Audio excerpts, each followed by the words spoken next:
किसी गांव में सोहन और मोहन नाम के दो मित्र रहा करते थे। मोहन अपने सभी कार्यों को समय पर करता।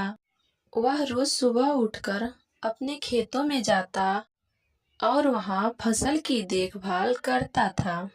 खेतों से लौटकर वह अपने सभी कार्यों को समय से कर लेता था। इस कारण वह संपन्न होने लगा था। उसकी प्रतिष्ठा भी बढ़ने लगी थी। दूसरी तरफ सोहन बहुत आलसी था। वह देर तक सोता रहता था।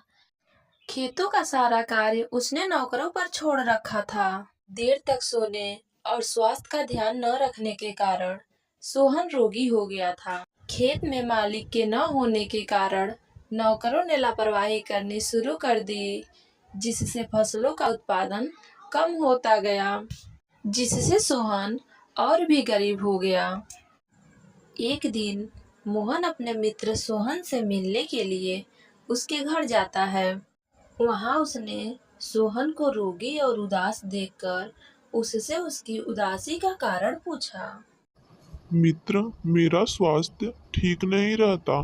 खेतों में फसलों का उत्पादन भी नहीं होता, जिसके कारण मेरी हालत खराब हो गई है।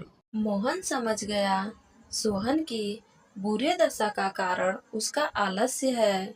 उसने मन में ही कुछ सोचा और सोहन से बोला, मित्र, मुझे एक महात्मा ने मंत्र बताया था जिसके कारण मैं संपन्न हो गया। तुम भी वह मंत्र प्राप्त करना चाहते हो तो तुम्हें साल भर कठोर व्रत करना पड़ेगा। हे मित्र, मुझे जल्दी बताओ।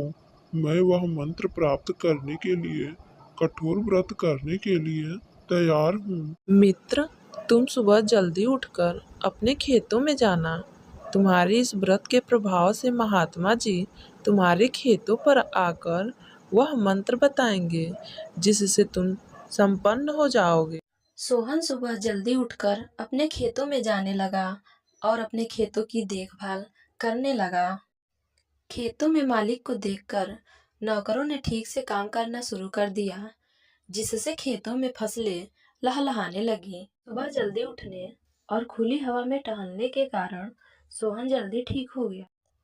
धीरे धीरे वह सुखी और अमीर हो गया, लेकिन उसे महात्मा जी के दर्शन नहीं हुए।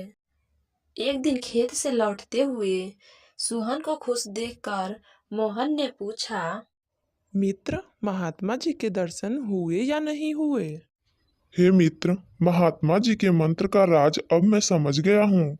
हमारा कर्म ही वह सिद्ध मंत्र है जो हमें प्रगति की ओर ले जाता है और आलस्य मनुष्य का सबसे बड़ा शत्रु होता है।